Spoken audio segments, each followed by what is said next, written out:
어버이연애 감사합니다. 어버이연애 감사합니다. 오늘 말씀의 제목은 어버이 세대를 공경하라 라는 제목이 되겠습니다. 다음 부제로는 3R이에요. 3R.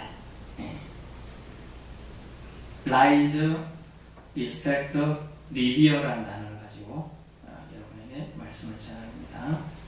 예부터 우리나라에 내려온 우리나라를 칭찬하는 단어가 있었는데 동방예의지국이다 이런 뜻이 있었어요. 동방예의지국.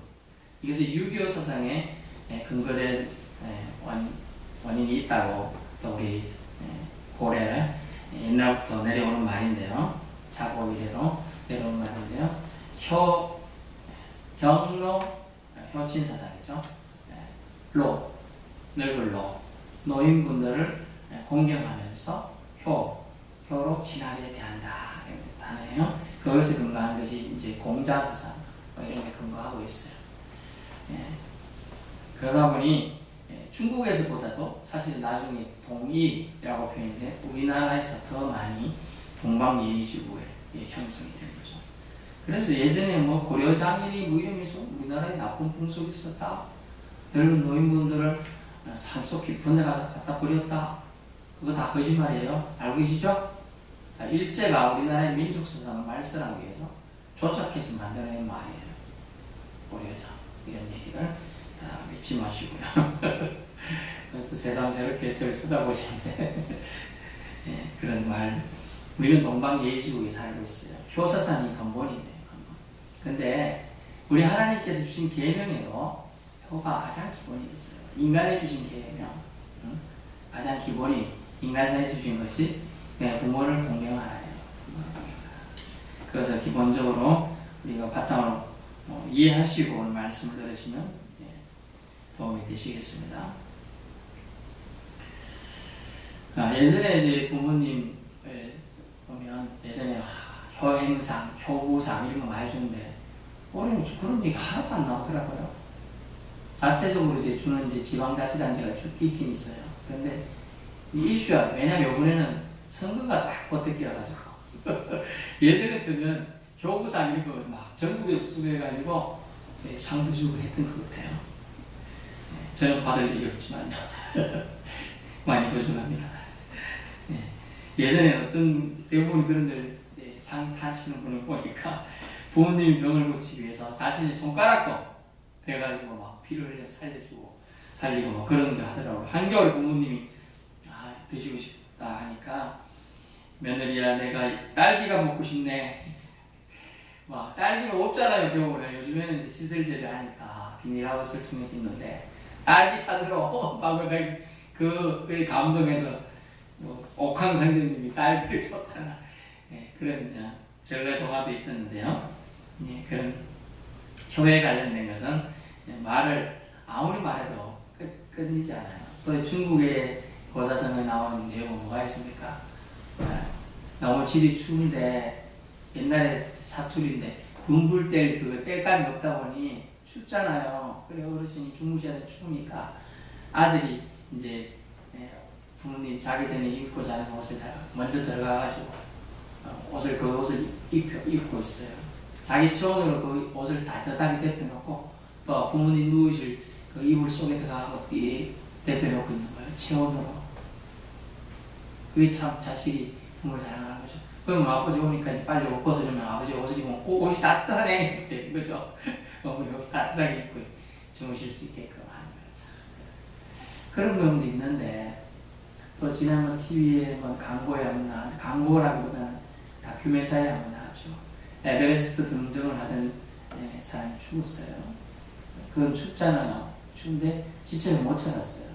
근데 못 치니 한겨울에 자기 집에 불을 일부러 안 떼는 거예요. 내 아들은 추운 곳에서 아직도 집에 돌아오지 않는다 하고 안타깝게 노모가 80대 노모가 자기 집을 일부러 불을 안 떼고 내 아들은 추운데 떨고 있는 죽은 짓을 하는지 모르는데 내가 이렇게 따뜻하게 있을 수 없다 이렇게 하고 있다 하면서 이 안타까운 사연이 TV에 나오더라고요. 부모님은 우리를 그렇게 사랑하시고 우리를 보호하셨는데 우리는 부모님 공양하기에 참 어렵잖아요. 내리사랑이라는 말이 있어도 치사랑이라는 말은 참 어려워요. 저도 그래요. 저도 후배들이나 나이 어린 분들이 이렇게 도와달라고 하든지 처지가 딱한 분 있으면 왠지 마음이 가서 선뜻 돕게 돼요. 저도 뭐 처지는 좋지 않습니다만, 그러나 저보다 연장자가 뭐 이렇게 한다든 그러면 왠지 마음이 안 가요. 그런데 주님께서는 분명히 성경에 아주 우리가 사회에서 또는 하나님을 섬기는 방법으로, 하나님을 공경하는 방법으로 오늘 본문을 기록해 두고 있는 거예요. 그리고 본문을 읽지 않았는데 14절을 잠깐 봅니다. 14절, 19장 14절. 너는 기먹은 자를 저주하지 말며 맹인 앞에 장애물을 놓지 말고 네 하나님을 경외하라. 나는 여호와이니라. 아멘. 사회적인 약자는 말, 기먹었잖아요. 기먹었으니까 내 말 못 듣겠지 하고 막 저주하고 욕하면 안 된다요. 그 사람 못 들어도 누가 들어요? 하나님이 듣고 있어요. 또 보세요. 맹인 앞에 장애물을 맹인이 앞에 두면 맹인이 걸려 넘어지겠죠. 또 부딪혀 다칠 수도 있어요. 근데 맹인이 누가 나는지 모르잖아요. 근데 그러지 말라. 왜? 하나님 보고 있다. 하나님 보고 있다. 왜? 이런 행동들을 하나님을 경외하는 행동이 아니라는 거예요. 맹인 앞에 장애물을 놓고, 심지어 기먹은 자를 저주하는 것은 하나님을 경외하는 행동이 아니라고 지금 분명히 얘기하고 있어요. 이것과 같은 맥락에서 32절도 나오는 거예요. 너는 샘물 앞에 일어서고 너의 눈을 공경하며 네 하나님을 경외하라. 나는 여호와이니라. 아멘. I am the Lord라고 얘기하는 거예요. 야훼라는 말을 히브리인들을 쓰기를 두려워했어요. 감히 인간이 하나님의 이름을 I am I라 부르게 될 수 있는 야훼 하나님을 부를 수가 없습니다. 그래서 아도나이라는 말로 별칭으로 불렀어요. 그게 주님이라는 단어예요. 나는 여호와이니라. 이것을 그래서 영어에는 영어 번역에 다 I am the Lord 주님이라고 아도나이로 번역합니다. 감히 그만큼 하나님을 존중하고 공경하고 두려워하는 세상이 히브리인의 사고방식에 깔려 있습니다. 우리는 히브리인만 선택됐나요? 아닙니다. 예수 그리스도가 인류의 죄를 지고 십자가에서 순교하시고, 순교라는 표현이 좀 그렇습니다만 숨지시고 인류를 위해 죄를 다 덮었어요. 대속했어요. 그 이후로 우리는 다 선택된 선민이 된 겁니다.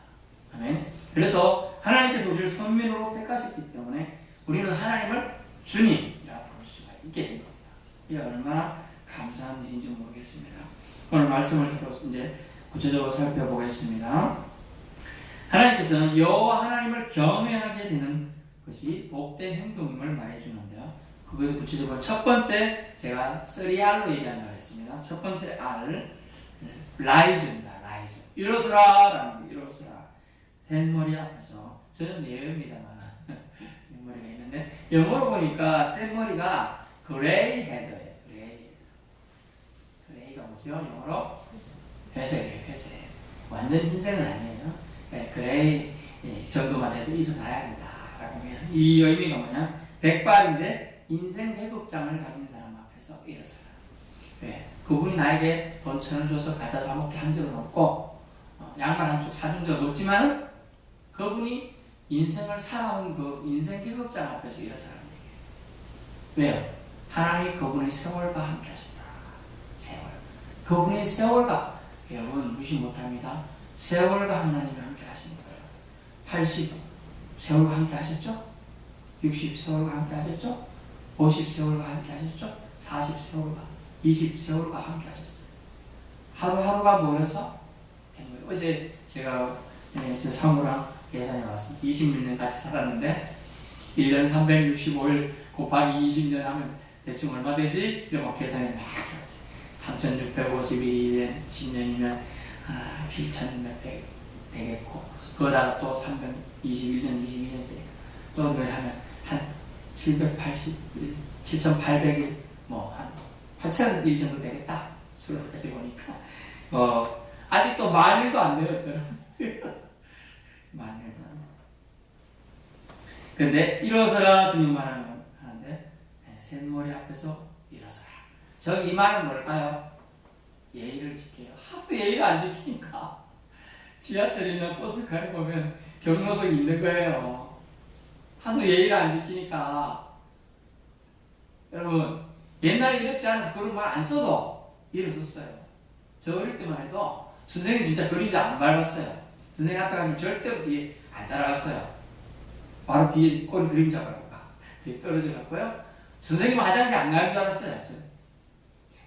그때 선생님이 따로 화장실이 있는 거 아니에요. 그때는. 지금은 교직원실 화장실, 학생용 화장실 따로 있는 데가 많잖아요. 옛날에는 화장실 똑같잖아요. 근데도 그만큼 존중했다는 거죠. 또 뭐예요? 부모님도 절대로 부모님에 대해 나에게 잘해주진 못해주는 간에 부모님에 대해 절대로 함부로 안 했어요. 어디 부모님 앞에서 얼굴 붉힌 적이 있을까요? 그렇지 않았죠.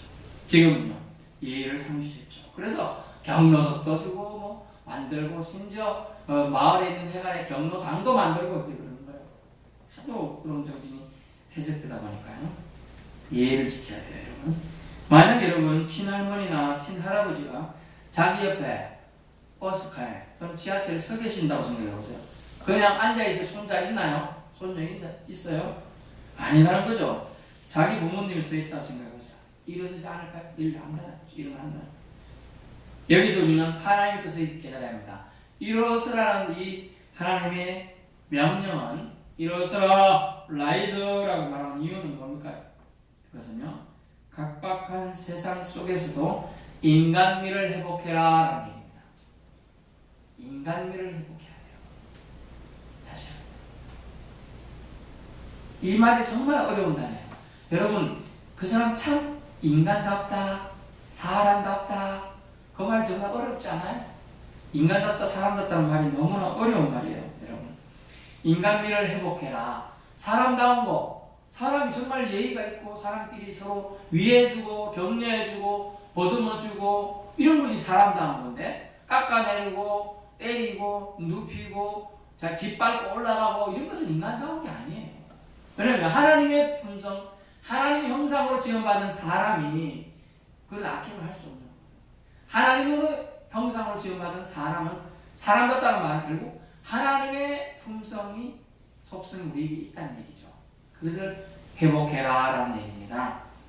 그러므로 저는 여러분에게 말합니다. 당신의 거만한 마음을 돌아보라 라는 얘기예요. 일어설 수 있다는 건 뭡니까? 일어설 수 있다는 것은 그 사람 마음에 낮아짐이 조금이라도 있어야지만 일어날 수 있어요. 절대로 일어나지 않습니다. 요즘 청년들 앉아있죠? 영화 속에서 가학부 얘기합니다. 이건 인터넷에 올라온 씁쓸한 사연인데 한 할아버지가 70 조금 넘었다고 경로소리 하는데 젊은 여학생들이 앉아있었어요. 요즘에는 참 버릇이 없네. 어른이 와서 일어나야지. 여기 분명히 경로소리가 적혀있구만. 이랬습니다. 이러더래요. 아저씨가 노인이에요? 이러더래요. 70 넘었으면 아무리 영석자라도 노인 나이 들어 보이잖아요. 그만큼 애들이 버릇이 없는 거죠. 아저씨가 노인이에요? 아저씨가 경로할 만한 사람인가요? 이러더라는 거죠. 그래가지고 이 사람들이 참 버릇없다. 누집 자식이 저런지 모르겠다. 그리고 뭐 얘기해도 한참 동안 그래 있다가 일 나가고 실룩실룩 하면서 나가더래요. 그래요. 할아버지인가 이런 묻는 것도 아니고 아저씨가 아닌가요? 예, 그렇게 얘기했대요. 씁쓸한 거예요. 당신의 거만함을 내려놓지 않으면 인간미가 회복되지 않습니다.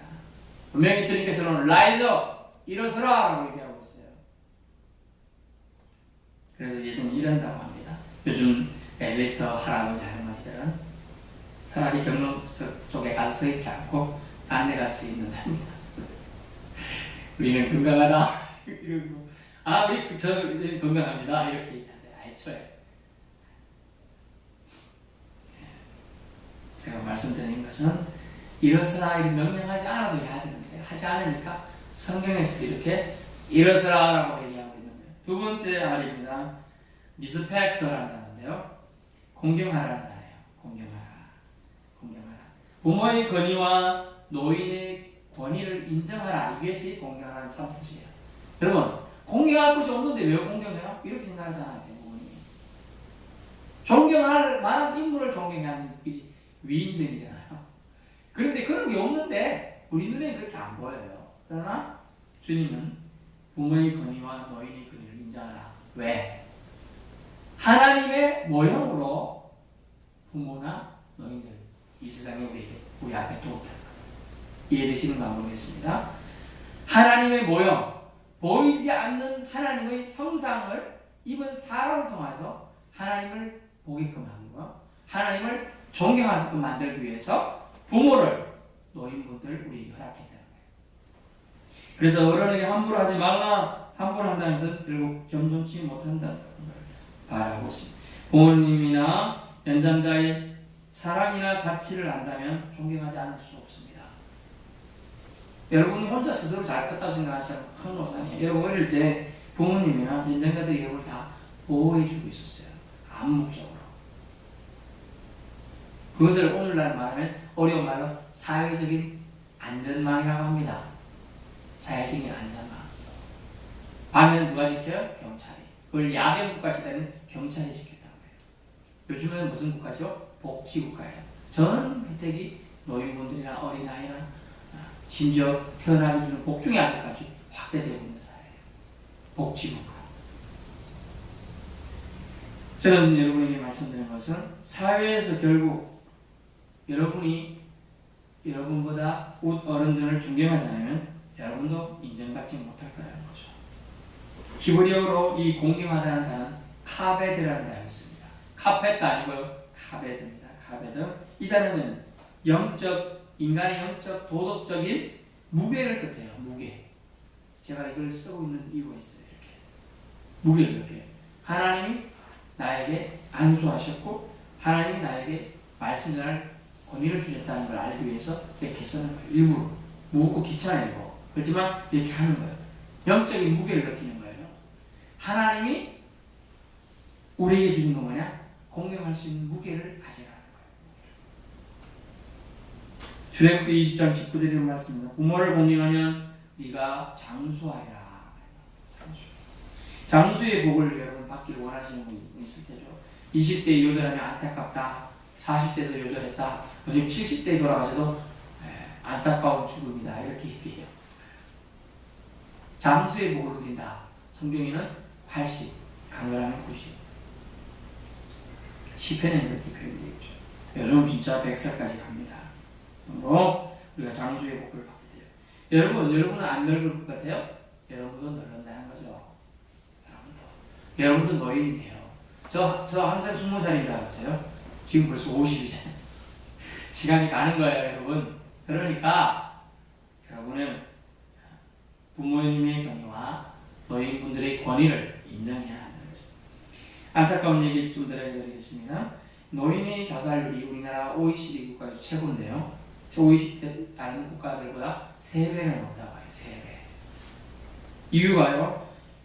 외로움과 우울감 때문에 오는 거이고요. 다른 그보다 더 심한 이유가 뭐냐면 남에게 존중받지 못하고 무시받았다는 느낌을 받았을 때 가장 죽고 싶다고 합니다. 이러면 안 그럴까요? 이때까지 살아오다 어떤 분 제가 아는 분 멋지게 잘 살아오셨어요. 교편도 잘하셨어요. 마지막 교장으로 은퇴하셨어요. 얼마나 좋아요. 근데 갑자기 우울증이 와서 약을 먹죠. 지발요. 약 먹다 보니까 어떻게 되죠? 이게 말이 너무 많은 약을 먹으면 어떻게 됩니까? 어눌해집니다. 알아요. 그 교장 선생으로 유치하고 사회적 보면서 그렇게 잘하던 분이 어때하시고 말도 어눌해지고 수면증이 날마다 시달리시고 힘들죠. 심지어 자살 중독까지 느끼고. 근데 그런 분한테 지금 보기에는 이제 하얀 맥발이 피고 노인이니까 사람들 청년들이 아무 생각 없이 말하면 했든지 비수가 되겠죠. 사회적인 지위를 최고로 누리던 선생님인데 또 교장 선생님까지 하시고 은퇴하시고 그 휘하에 제자들 얼마나 많겠어요. 전국적으로. 그렇습니다. 여러분 존중해야 돼요. 여러분이 존중하는 사람이 존중받는 겁니다. 잘하는 사람이 잘 대접받습니다. 우리나라 65세 이상 노인 인구 비율이 2017년 4월 이후로 13.2% 전 인구의 약 800만의 지금 8명 중 1명이 이제 노인이 세계로 접어들었죠. 부모가 어른을 공경하는 법을 가르치지 않으면 우리 자녀들도 우리를 공경하지 않을 거예요. 부모님들은 꼭 자녀들을 어르신 공경하는 걸 가르쳐야 합니다. 그래서 예전에 저는 어떻게 가르침 받아야 되냐. 동네에 그래도 몇백 가구가 되거든요. 말을 한 친척 인사하면 돼. 우리는 친척을 옛날에 뭐라 그러죠? 일가라 그래. 일가라는 말 못 들어봤어요? 친척을 일가라는데 그 일가가 우리 동네에 신씨가 많이 살았어요. 그 옆에 백씨, 김씨가 다 일가예요. 할머니가 백씨라고 보니까 백씨일가. 그 앞집에 또 김씨가. 그러니까 그 반쪽이 동네가 일가. 그러다 보니까 그쪽 다른 한 동네가 요거와 요거 나눠져 있거든요. 이렇게. 근데 나가서 부모님 보는 사람마다 인사 다 해라. 그래서 저는 못 물어보니 다 인사했죠. 막 지나가던 사람이 엿장수건지 인사했더니 너 누군데 인사야? 그러면 제가 이렇게 말했습니다. 저희 부친이 이제 이름이 많아요. 원래는 한자가 이제 정해진 호적이 있는 이름 있잖아요. 그래도 말고 집에서 부르는 이름 뭐 이런 그래서 신 뭐뭐 아들 누굽니다. 그래갖고 이제 그 애가 인사 잘하는 그 애구나 이제 소문이 나는 거죠. 이런 식으로. 그래서 나중에 너 인사 잘했다는 얘기 들리더라 이렇게 들리는 거예요. 여러분 인사만 잘해도 여러분 인생 조금씩 잘 핍니다. 인사만 잘해도 일단 50%는 먹고 들어가 인생에서 50%. 그래서 우리가 부모를 공경하는 것이 결국 우리 자신이 결국 잘 되는 길이에요. 창조의 축복을 하나님이 에베소서에서 또 출애굽기에서 약속해 주셨어요. 약속 있는 계명으로 그것을 우리에게 주신 거예요. 그래서 우리가 그러면 부모님을 공경할 수 있는 구체적인 딱 두 가지를 말씀드렸으니까 잘 부모님 생존에 계신 분들은 잘 기억해서 해보시고 공경법 첫 번째 원망하지 않기. 원망하지 않기. 엄마가 나한테 해준 게 뭐 있어? 저도 많이 해봤는데 나중에 제가 이제 고시 공부할 때예요. 20대 중반이죠. 제가 거의 1년에 한 번 정도 갑니다. 시골에 갔는데 이렇게 마음이 상해요. 엄마가 이제 TV 하면서 엄마는 초등학교 졸업을 잘 못하셨죠. 70대 이제 중반 좀 지났으니까 그때는 이제 내가 TV 보다가 뭐 얘기하는데 엄마 그것도 몰라? 이랬거든요. 모르니까 엄마 그것도 몰라? 이랬더니 갑자기 우시는 거예요. 저는 그냥 제가 얘기했죠. 엄마 그것도 몰라. 제가 친한 척 하려고 어머니 안 가고 엄마라고 하거든요. 일부러 엄마라고 하면 좀 친해 보이고 어머니는 안 친해 보여요. 그래서 엄마 그것도 몰라 이랬는데 네가 날 무시하는구나. 내가 너 공부 안 가르쳤으면 네가 이렇게 안 무시할 건데 이렇게 막 서러워하면 무시는 거예요. 그리고 마음이 내가 엄청 안 좋더라고요. 그냥 저는 그냥 먹는 사람 한 말인데 나이가 드시면 마음이 상해요. 별것도 아니잖아요. 어떻게 보면. 그러니까 공경법에 원망하지 않기. 그러면서 제가 뭘 하겠느냐. 엄마가 그러고 말았어야 되는데 엄마는 나한테 해준 것도 없으면서 뭘 공부 가르쳤다 그래. 학교 공부 제대로 사준 적도 없으면서 여기까지 나가죠. 여기가 엄마의 마음을 구경하는 거예요. 그러면 안 되는데 제가 그랬습니다. 그러고 나서 제가 집에 이제 다시 서울 올라왔는데 너무 마음이 안 좋더라고요. 몇 달간 그래 마음이 안 좋아요. 여러분 그리고 또 이제 원래 성격 좋은 사람 전화해 엄마 제가 잘못했습니다 이래야 되는데 우리는 또 그런 걸 잘못해 사과를 잘못했습니다 말을 못해가지고 다음번 만난 6개월 동안 제가 어머니를 갖고 있었어요. 그래서 다음 가서 지난번 제가 그때 말 잘못해서 죄송합니다. 그때 사과했어요. 6개월이나 제가 갖고 있다가 부모님은 다 잊었더라고 벌써. 부모님의 자랑이에요. 부모님은 자식 저렇지 하면서 다 잊어버리는데 저는 그래도 그 마음을 갖고 있었어요. 마음이 안 좋더라고요. 뭔 얘기하나 너 이러는 거예요. 제가 예전에 엄마한테 그래 마음 아파서 엄마 우시고 그랬잖아요. 기억 안 나는데? 네 그랬더라고요. 엄마는 다 용서하시죠. 그러니까 부모님의 사랑이죠. 그렇습니다. 그래서 우리는 부모님 공경하는 방법으로 원망하지 않게 원망을 하지 않아야 된다. 부모님 해준 거 없어도 우리를 낳아준 것만 해도 두 번째 부모님 공경하는 방법으로 계명 지키기가 있어요. 부모님의 말이 안 돼도 그래서 말씀을 순종하는 거야. 이게 부모님을 공경하는 거죠. 저도 가끔 이제 사회생활을 하고 많이 해봤죠. 직장 다니고 이렇게 하다 경험도 있는데 이렇게 하는 게 이제 좋은 줄 알아요. 근데 부모님이 일을 시키면 제가 며칠 전에 가서 일했죠. 이를 이제 어버이날 가서 할 건 없고 부모님을 공경한다는 가서 카네시 하나 갖다 드리고 일을 도와드리는 이걸 이렇게 해라. 예, 그래요. 그렇게 하면 돼요. 근데 이렇게 하는 것도 잘 될 수 있어요. 근데 알겠습니다. 뭐 제가 알겠습니다. 뭐 하다 왔는데요. 무조건 순종하는 게 어떻게 보면 더 좋은 거다. 근데 성경에서는 계명 지키는 것이 말씀 순종하는 것이 가장 공경하는 거라고 얘기해주고 있습니다. 마지막 세 번째입니다. 경외하라는 단어죠. 경외하라. 리비어라는 단어인데요. 리비어라는 단어인데 이 단어는 두려워하라는 단어예요. 부모님의 앞에서 셋머리인 노인들 앞에서 일어서고 그들을 공경하면 이것이 참으로 나를 두려워하는 거다. 참으로 여호와 하나님을 경외하는 거다. 여호와 하나님을 경외하는 게 뭡니까? 예배하는 거예요. 경외하지 않는 사람 예배하러 오지도 않아요. 하나님을 사랑하는 사람이 경외하는 거예요. 하나님을 사랑하는 사람이 예배드리러 오는 거예요. 이 경외한다는 단어는 하나님을 사랑하라는 얘기예요. 하나님을 공경하라는 얘기죠. 우러러 공경한다. 우러러 공경하는 것이 경외한다. 네 영혼의 아버지 하나님을 경외하라. 이는 참신에 대한 예의이며 효라라고 말씀하고 있습니다. 심지어 예수님께서는 이 하나님을 경외한다는 핑계로 부모를 거절하는 고르반 제도를 비판하셨어요. 하나님을 경외하는 것은 하나님의 명령을 지킴으로 가능하다고 얘기했습니다. 한 가지 말씀드리겠습니다. 진정으로 하나님을 경외하면 얼마나 큰 축복을 하나님 주시느냐. 여러분이 알 수 없는 축복을 얘기하고 있어요. 왜냐하면 우리의 아버지가 우리의 부모가 하나님이십니다. 우주 만물을 만드신 분이 여러분의 아버지예요. 여러분의 하나님. 여러분의 필요한 거 다 알고 계셔요.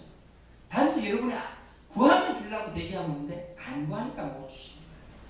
왜냐하면 우리를 존중하시기 때문에 구했을 때 주신다고 했습니다. 구해서 받아주시기 바라고요. 그러므로 에베소 6장 1절에서 3절에서는 순종과 공경은 결국 여러분이 받아 누릴 복이 되는 것이 장수의 축복이다. 땅의 기업을 여러분 받게 된다는 겁니다. 결론입니다. 눈에 보이는 부모나 어버이 세대를 함부로 하는 것은 주님은 기뻐하시지 않습니다. 왜 기뻐하지 않을까요? 그것은 하나님 경외하는 훈련의 연장이 되기 때문에 주님은 기뻐하시지 않습니다. 그들의 노고, 즉 부모님과 어버이 세대의 노고와 희생이 있었기에 현재 우리가 있는 거라는 거죠. 지금이야말로 주님의 말씀을 가르침을 수호해야 할 때입니다. 지켜야 돼요. 효사상의 회복으로 우리에게 허락하신 인간미를 회복해야 돼요. 효사상, 공자, 명자사상, 유교사상이라 생각하지 마세요. 성경에 이미 다 예전에 하나님께서 우리에게 인간에게 주신 첫 번째 계명이에요. 이를 통해 우리도 다음 세대에 의해 존경받을 것이라는 거죠. 물론 하나님께서도 우리를 존귀하게 여겨주신다는 겁니다. 그러므로 저와 여러분은 샘머리 앞에 일어서고 공경할 자를 공경하고 마땅히 그러함을 통하여 여호와 하나님을 경외하는 믿음에까지 이룰 수 있기를 예수님 이름으로 축원합니다. 기도하겠습니다. 주님 감사합니다.